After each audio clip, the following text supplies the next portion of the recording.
Mr. President, I'm very happy to introduce our speaker, Cary Johnson from the DA's office. We're very, very fortunate to have him once again protecting us on our side. Many years ago, a few years ago, he started CASE, the CASE, the Communities Against Senior Exploitation.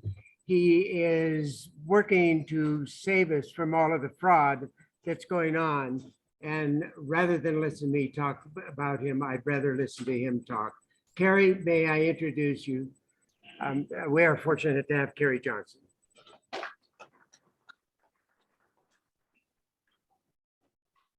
All right, thank you, Jim, for that introduction. I asked him to be brief, and he was. Now I can take this off. Am I okay? Okay, and you can all kind of see me out there in Zoom world. How's that? Okay, good. Well, Happy New Year to you all, and certainly wish you the very best in all of the wonderful projects that you will undertake this year. I don't know how many times I've spoken to this Rotary group, but I always love coming and speaking to you. And it's always good to me. I see some people who have been here for a long time, but there's always new people too. So glad to see that you're continuing on and doing well. Now, up the table, I've got one of my fraud prevention books. I'm happy for all of you to pick one of those up. It's got a new district attorney on the front. So greetings from Alexis King. I think a lot of the information inside, I didn't have to correct too much stuff this year. So pretty similar to the books that I brought out in the past. And then I've got some neck wallets and some pocket wallets. I always want to encourage you to be as safe when you're out and about, especially in the retail world, carrying your personal financial information in the safest way possible. Gentlemen, that means no wallets in the back pocket. Wallet in the front pocket is good. Otherwise, I prefer that you get one of my little pocket wallets and you put your stuff in that and carry it in your front pocket. And ladies, I really encourage these neck wallets as opposed to wallets that are sticking out of your purse that then go into the front of the shopping cart and make it pretty easy for these ID thieves to have a heyday. So pick one of those up at the end of the meeting as well. This morning, I'm going to give you about 3 or 4 tips, different than anything that I've done before when I've seen you. So that's probably a good thing. Jim's heard me how many times? I don't even know. He could probably give my presentation, you know, if I kind of kicked out here. My concern about all of this scam stuff is not that it's a hassle, not that it's a bother, not that it's an irritation. Mine is that at some point it's going to get through. For reasons unknown, it's going to catch you at a bad time. It's going to catch you at a downtime. It's going to catch you at a time when you're in a hurry and you're not thinking properly. It's going to catch you when you don't feel good and you're kind of like, oh, what does this guy need? Whether it be an email that comes in or more likely whether it be a phone call. And so my goal is to try to get these things stopped. Now, we've been begging government for years and years and years, can't you do something about this? And really government still hasn't, but there are private enterprises that have come up with some wonderful tools that helps for us. So let me begin with the first one. If you're going to do a search on the Wisconsin cheese, what would you do on computer? You would do a Google search. How many would do a Google search? Let me see your hands. Yeah, look around the room. That's because 90% of the people in the United States use Google. I don't. A search engine is a search engine is a search engine. And there are new ones coming out. And the one that I happen to use is one called DuckDuckGo. Anyone use DuckDuckGo? Yay, I got one person on board and love it. Yeah, no kidding. A search engine is just a device on our computer that goes out into the internet world and finds all the information on Wisconsin cheese. When we put that in the search box and brings it back to our computer, and then we see all of the results lined up there. There are some huge differences that to me make DuckDuckGo as a search engine much safer. Here's number one. Your IP address is hidden. So as you do your search, you are absolutely anonymous to the internet world. Should someone be able to hack into a communication, they have no idea who's making that search, who's doing that search, or what computer it's going to go back to. Secondly, DuckDuckGo encrypts everything. From the moment you type Wisconsin cheese into the address line and hit the search button, everything is encrypted. So you've seen pages of encryption, just looks like gibberish out there. So that's a huge protection for us. No one knows what you're looking for. I'll tell you, it gives me a great sense of freedom when I go to DuckDuckGo and type in the name of my bank because I want to check my account. I feel far safer on DuckDuckGo having anonymity and everything scrambled and encrypted than I do using some other search engine that might be available out of there. The best thing for me about DuckDuckGo is it's free. You can download it to your phone. You can download it to your iPad, to your computer. It's available for all of those mechanisms. One of the things that I really appreciate about it does have to do with safety. And that is because your IP address is anonymous. There are no pop-ups with DuckDuckGo. Now, my concern with pop-ups, I was reading an article, I just got off vacation. I don't know why I was reading it last week, but I was reading an article last week that from the Federal Trade Commission said something like 18,000 fake websites were detected during this holiday season. 18,000 fake websites with products that look good, look like the real thing, are way cheaper than where you would get them at your normal retail store, but they're not real at all. They're just meant to get you to enter your credit card, your check, your banking account information, some kind of financial information that then is portrayed back to the fake website. And now the crook has your financial information and can utilize that for identity theft in any way that they want to. So no pop-ups is a huge sense of safety to where I don't have to discern if that pop-up is good, not good. Now, in my booklet, I do give you a website you can go to that Trend Micro, a paid company, offers that will check out websites for you and will, I think I just lost my mic.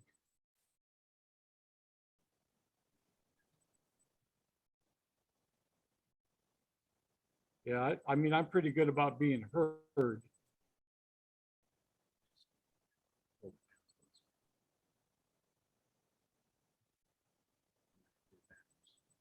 Yep. Can you still hear me out in Zoom world? Okay, looks like we're out of batteries or we're switching. Anyhow, especially with older adults, I don't want them to have to discern, is this a real website, not a real website? They can go get it checked out at this site from Trend Micro, but I don't even want the pop-ups to be there. The last thing that I like about DuckDuckGo is Google does take paid endorsements. And so the #1 search that comes up is the one that has paid Google the most money, and then on down the line. Whereas with DuckDuckGo, it's a total random collection and your search results are just random. So you can make the decision what you think is important and what you don't think is important. So encouragement #1, let's get rid of the opportunity for people to hack into our computer transmissions and be able to follow them back to our computer, get into our computers, and let's get rid of the pop-ups that can be so damaging and so detrimental. Secondly, about 8 years ago now, the Federal Trade Commission held a contest. They wanted to know if there were any IT folks out there that could invent something that would detect computer-generated phone calls. Well, these two guys came up with a device. They won $500,000 from the government. The government owned it for about 5 years, and about 3 years ago, it got released. I hope you're all aware at this point in time, there are some things out there that are called robotic call blockers. I don't understand the technology. I will never understand the technology, but I do know this. These devices or applications are able to recognize when a call coming into your cell phone, your land-based phone, has been made by a computer. And if it's made by a computer, it gets blocked. Your phone doesn't even ring. You don't even know that that call's coming into your phone. And I got to tell you, for an older adult I talked to some time ago who had gotten 25 scam calls in one day, wouldn't that be wonderful if that phone didn't ring 25 times in that day for that older adult? That's a huge amount of frustration. And again, my concern is one of those calls catches them desperate enough or at the wrong time or whatever, and they respond to it. So there are a number of robocall blockers out there. I'll tell you about the one that the guys invented who got the $500,000 from the Federal Trade Commission. Are you ready for this name? Nomo Robo. Isn't that great? No more robotic calls. NOMOROBO. Now, I do have to tell you, when you go to your do your search on DuckDuckGo for robotic call blockers, and you see Nomo Robo, there is a download fee, and it's $25. And then there's the outrageous monthly fee of $1.99. Now, I don't know about you. It's not too late. We're not too far past the holidays to get mom and dad, grandma and grandpa a belated gift and get Nomo Robo downloaded to their smartphone or their cell phone to absolutely block and stop robotic calls from coming in. Now, I probably don't have to tell most of you, all of the calls that come from scammers are computer generated. They put 100 numbers from a list they've purchased into the computer. The computer starts calling them up. The first one that makes a connection, they talk to that person, try to get them involved. If they don't get anywhere, the computer starts making more calls. So all of these scam calls, and they're coming from places like Singapore and India and Pakistan and Nigeria and Jamaica. These people are very, very good at what they do. I'll tell you a little story as an offshoot of that in just a moment. But they are all generated by computer, and these new robotic call blockers will stop computer generated call. There's a number of them out there. You don't have to go with Nomo Robo. There's I think it's called Call Killer.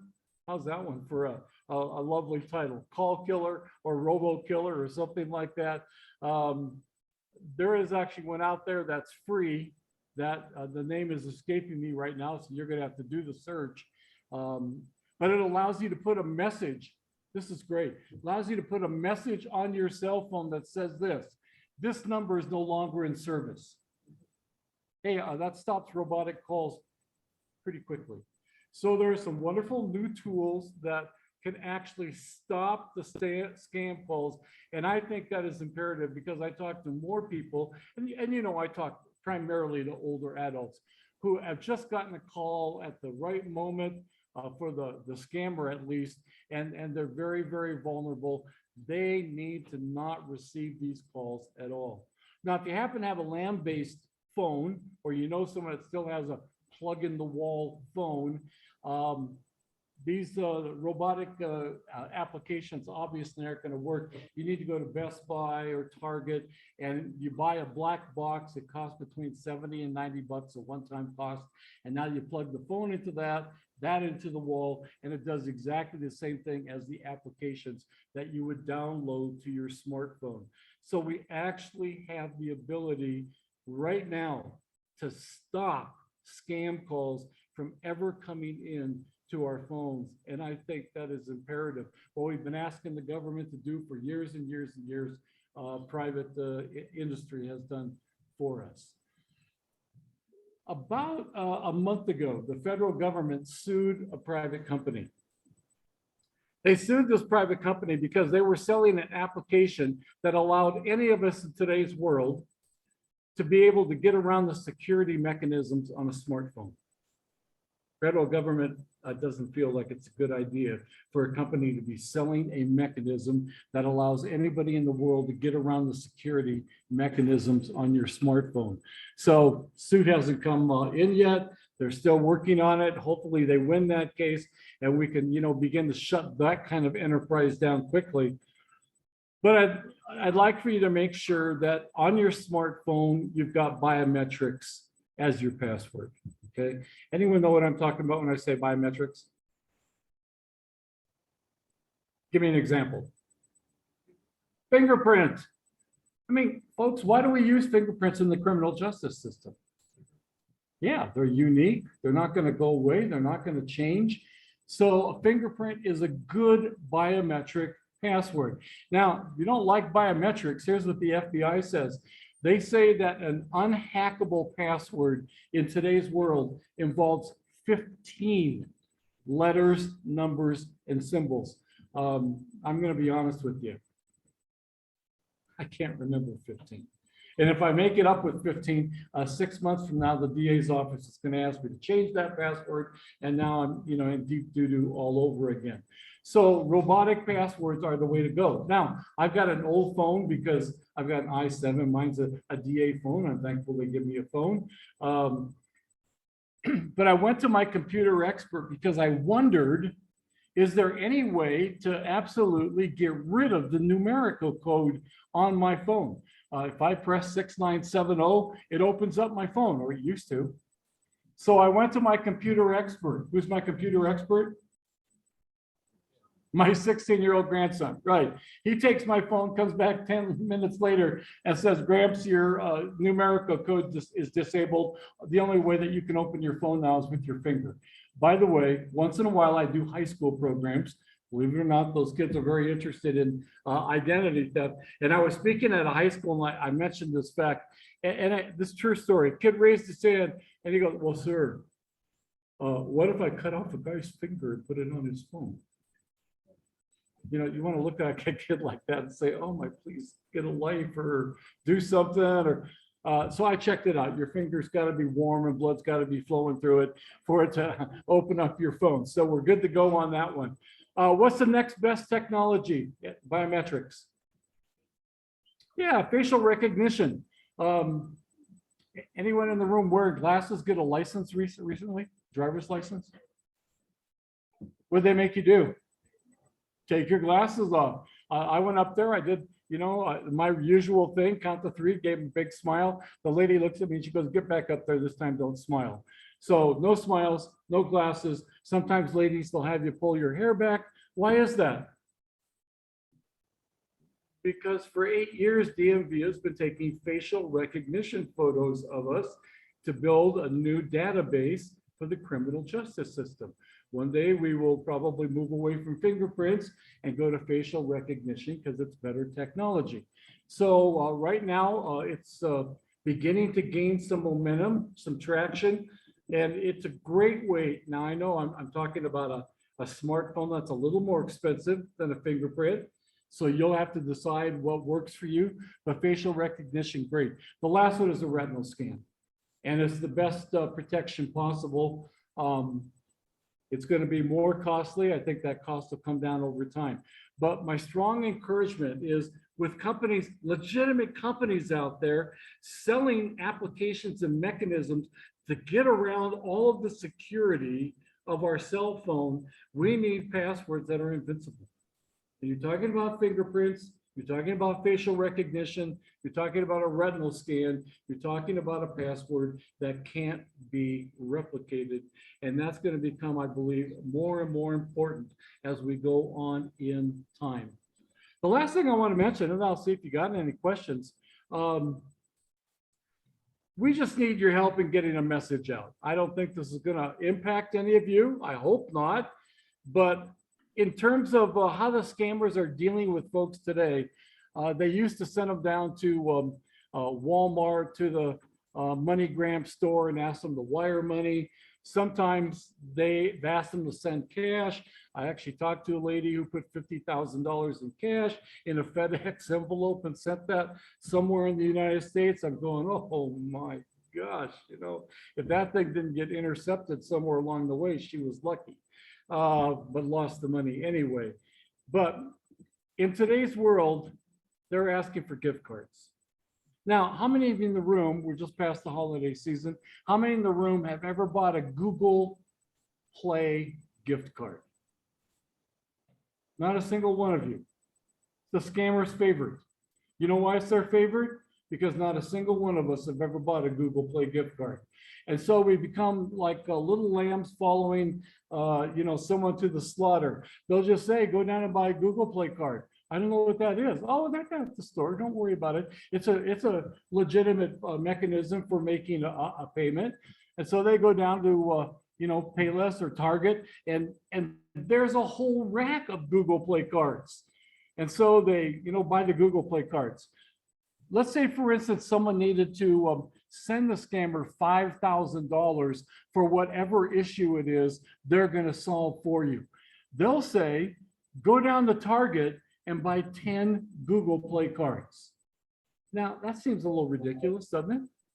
Why would they have you buy 10 Google Play cards? Anyone know? No, but that's a great thought. No, the most you can put on a Google Play card is $500. And the crooks know that, we don't. I mean, they know more about this subject and more about the mechanisms here in the United States most times than those folks of us that are actually living here. So they know you can only put $500 on a Google Play card. They'll say, go buy 10 cards. Now, fortunately, more and more clerks and bank tellers, etc., are getting up to speed on some of this. I've had people call me and say, hey, I was down at Target because I had to get $5,000 in Google Play cards. And the clerk said, are you sure you're not a victim of a scam? And that's wonderful that they're finally, beginning to recognize this and come on board with some sense of protection. But here's the thing you have to know. The scammer has already groomed them. And the scammer knows that clerks are going to ask them a question like, gee, it's unusual for you to buy $5,000 in Google Play cards. If the clerk or someone else asks you about this, tell them I'm getting gift cards for children and grandchildren who are graduating from college and having birthdays. So they will actually give them the answer they want them to give to a clerk or a bank teller, and it usually is very, very successful for them. I like a phrase that comes off the Federal Trade Commission website. It says this: gift cards are for gifts, not to make a payment. If we could just get that message out in broad avenues, gift cards are for gifts. They're not to make a payment. Because every time a scammer wants someone to buy a gift card, it is to make a payment because the grandkid's in jail, or Jim was saying, he bought a big screen TV on Amazon and got an invoice for a TV he never bought, but they'd probably be happy to get gift cards from you, Jim. So just a few tips that will help us in today's world. I don't want you to be involved with these scammers. I don't want anyone in your life circle to be involved with these scammers. We need to put them out of business. And the only way to put them out of business is finally, if here in the United States, they're not finding a listening audience. I'll close with this story. I don't know how they did it, but AARP was able to somehow sneak and install a number of cameras in a call center in India. They left the cameras intact for about 7 days, snuck back in, who knows how, and retrieved the film and made a video. You got to go to the AARP website sometime. Here's a group of about 6, 7 young men who are laughing and joking about the fact that one of the men just made a call to an older adult female who fell hook, line, and sinker for what he was talking about. And he can't believe that she's going to send $5,000 off, and he'll be calling her back in another day to try to get another $2,500 out of her. And they're all backslapping and high-fiving and just having a wonderful time about this successful scam call. It will turn your stomach. It is just disgusting, but that's the mentality, unfortunately, that we're having to deal with. These folks are making a boatload of money. And so it's not going to stop from their end. We need to stop it from our end by utilizing all the tools that we can. All right, I'm going to stop there, see if you have some questions. The clock on the computer says 2:15 a.m. Got 3 more hours. Questions? Yes.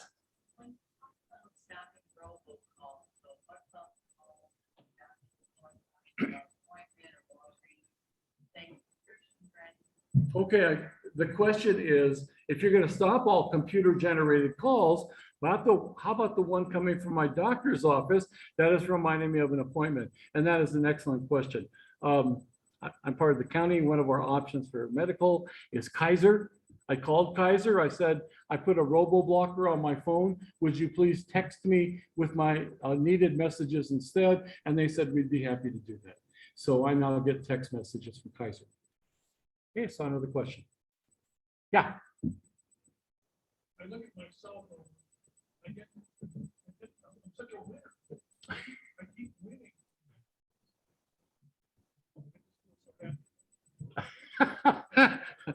The comment was, he keeps looking at his cell phone and he keeps winning everything. Boy, since you're an attorney, I know you're going to deal with that rightly. Don't you wish we would drag these people into court somewhere, some civil court, and reclaim some of these funds that they've stolen from, especially from so many older adults? But they're overseas, they're untouchable to us, and we just need to know they are after us full time. Yeah. A few weeks ago, I started getting just a rash of emails that just looked a little different, and I would try to put it into the junk folder. Microsoft MSN would not allow me to recognize it. Okay, the question was, I got an email that came in. I thought it looked kind of funky. It didn't look like it was real. I tried to put it into his junk box, and Microsoft would not allow that to happen. There's a key on my computer that has no letters left on it. What's that key? Delete, delete, delete, delete, delete, delete, delete. That's about all we can do. If we see something and it doesn't look kosher, it looks kind of funky. You hold your mouse over something and click it, and you see a box, and you can tell it's been cut and pasted to put on there. We need to just take the curiosity out of the issue, and we need to just delete that thing.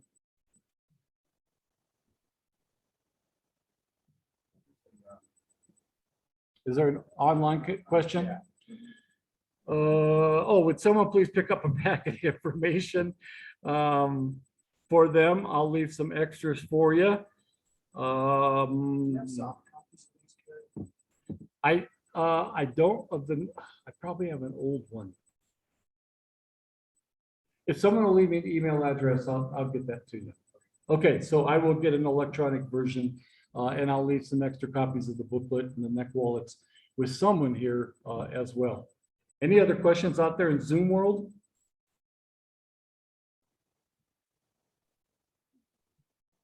See someone typing, so I'm going to wait just 1 second.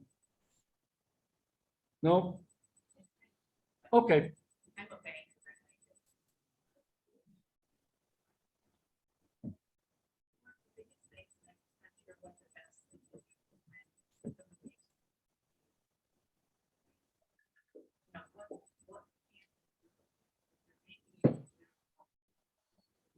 Okay, the question is, what do I do if someone takes over my computer and demands a ransom to be able to unlock my computer once again? There are real ransomware takeovers and there are false ransomware takeovers. There was a scam that kind of went around for almost a year, where all of a sudden there was a pop-up on a screen. It happened to my computer at home. It had a bell going, flashing, and it said, your computer is infected, your computer is infected. And then it gave a number to call. Well, that number of call, of course, is going to go to a scammer. Problem is, I went up to the X in the corner, and I couldn't close out that screen. Finally, I called somebody that knew a lot more than I do about computers, and they said, well, all they've really done is put a one-page screen up on your computer. Turn your computer off, wait 5 minutes, turn it back on, and that'll be gone. So that's what happens with the fake screens that may come up saying, we've locked your computer down. There's real a ransom happening. They have to get into your computer to be able to lock it down. And most of the time, we give them that opportunity because they present to us some kind of a situation that we don't want to deal with. they'll say something like, about 2 weeks ago, I took over your computer camera. And I've been making photographs of you in your bedroom ever since then. And I'm going to release those photographs of you getting dressed in the morning and undressed in the evening if you don't, send us off $5,000 in the next 24 hours. That could be real. Most likely it's bogus. But there are situations that we have faced. It's been mostly with teenage girls who have had computers in their room with a camera sitting on top of their computer, and they actually did break into the computer and into the camera and had photographs of them. I don't know what you're going to do, because those people are untouchable, and those people probably will release information. So let's see, one of the things you were talking about is ethics. And you don't have to worry about it. Live your life with good ethics and do the things by the four pledge of the Rotary, and you won't have anything to worry about when you get those.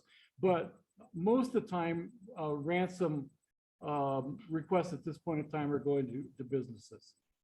And they really will shut down businesses without the payment of a fee. And there's not a whole lot to do about that. Question?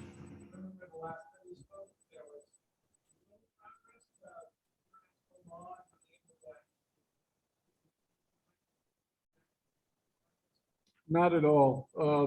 I was talking with the guys at my table. Different responses. Years and years ago, there was something called the Canadian Lottery, and the FBI worked with the Canadian Mounted Police, and they actually shut that down. I mean, Canadian lotteries went away. They busted, call center after call center after call center, and were very effective. The FBI's got over to India. They arrested, this was about 2.5 years ago, they arrested 990 people in a call center. They probably were back the next day. And we can't stay, we can't stay there. We can't force the coercion or incarceration of those people. We have to, at that point, leave it up to the Indian government. And not only that, there probably were 1,000 people waiting for that job.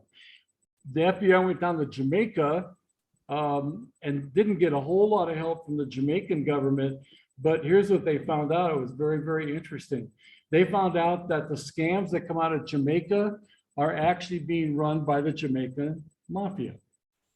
They've run guns, they've run drugs, and now they find scams to be even more lucrative than those other two businesses. And so it is the mafia down in Jamaica that has totally taken over the scam business. And what they've done is they provide incredible training to these people that are making the scam calls. They'll teach them how to make connections, how to answer all of the objections, how to build a bridge to the people that they're talking to, how to build credibility from their part. They are well-trained folks, and they're very, very good at what they do. International law, I don't think it's gone anywhere. Yes.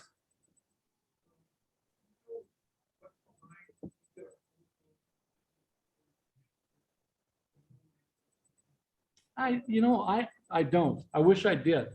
I've gotten those myself. I don't know what the deal is with that, unless they just want to find out that you're at home. With a smartphone that doesn't give them that information. Used to with a land-based phone.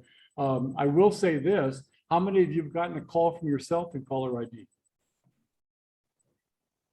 Jim had a couple of you. Okay, you had to think about that for a second.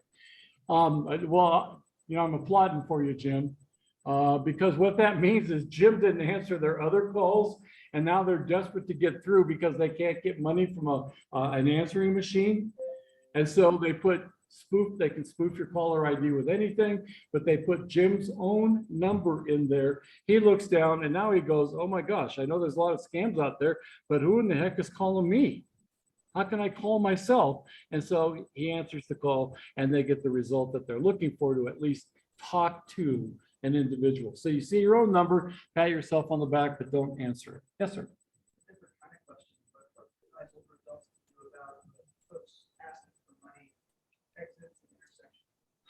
I don't have an answer for that. That's just a tough one. Oh, thank you. The question was, what do you do about people who are at the entrance, the on ramps, the off ramps, who are holding signs up that are looking for money? You know, my general rule about charities, and I was talking to a couple of you even before since we've just had major fires here in Colorado, there will probably be a rash of fraudulent charities that rise up on the computers. Every disaster we have in Colorado, remember the floods of a couple of years ago, there were a number of fake charities that reaped unbelievable amounts of money. I'm sure we're going to see them with you know, with the fires and some of the need that is presented with that. I always say, don't give to a charity or a charitable cause or a person unless you can check them out. Because who knows what's valid and what isn't valid in today's world. So, you know, I can't check out the guy that's standing at the entrance to an on-ramp and know, are you really homeless? Are you really a vet? Are you really out of work? It's just really a tough one. So I'll just give you my general rule for charities, and that is check them out before you give. Is that okay?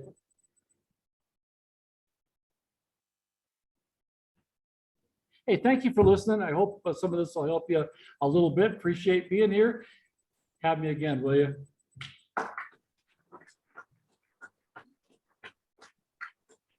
Thanks, Cary. I'm not sure with all the evolving stuff, how frequently we would need to have you to keep us updated. So we will definitely have you back. Thank you. Just address a couple chats. Deb suggested giving good and warm socks and food to the folks that are asking for help at intersections. And just so you know, Cary, several of us do get your fraud updates, and Peggy does a nice job forwarding that to the members. So we do our best to get the word out. So thanks for what you do. I'm going to ask Kevin to come to the podium. Michelle, I'm so sorry we can't hear you regarding our guest presentation next week. This being Vocational Service Month in the Rotary calendar, Michelle, heading up our Vocational Service Committee, is instrumental. Almost had a calamity. So this is a Vocational Service Month, and next week Kevin's going to introduce. Okay, so one of the major goals of the Vocational Service Committee this year is to increase awareness of the trades, opportunities in the trades. And so we're trying to do things to connect to people like Golden High School to make students more aware of opportunities in trades, you know, maybe the kind of students that don't necessarily want to go to college, but would really enjoy working with their hands or something like that. You might recall we had a speaker a while back from the Emily Griffith School. Well, next week we have a speaker from Red Rocks Community College, the Arvada campus, actually, Jennifer Croche. I hope I pronounced that correctly, but she is the Dean of Instruction, and she's going to be talking about some of the programs they have. So.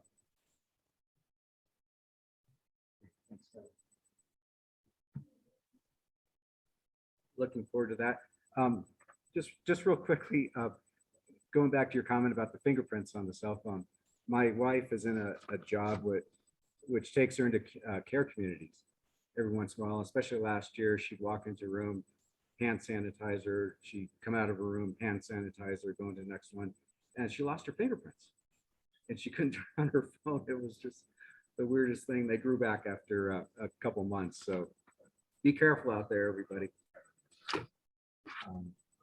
So with that, we'll conclude the meeting unless there are further comments for the good of the cause. Thank you for joining us. See you next week.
Nice. Hey, Deb. What is that? I can't see it. If I have my phone turned on, people can get in. Yes. And they're doing that. Oh, yeah, because. Okay, use the word phone. Got it. I'll make sure you have it. It's a mobile computer. Thank you.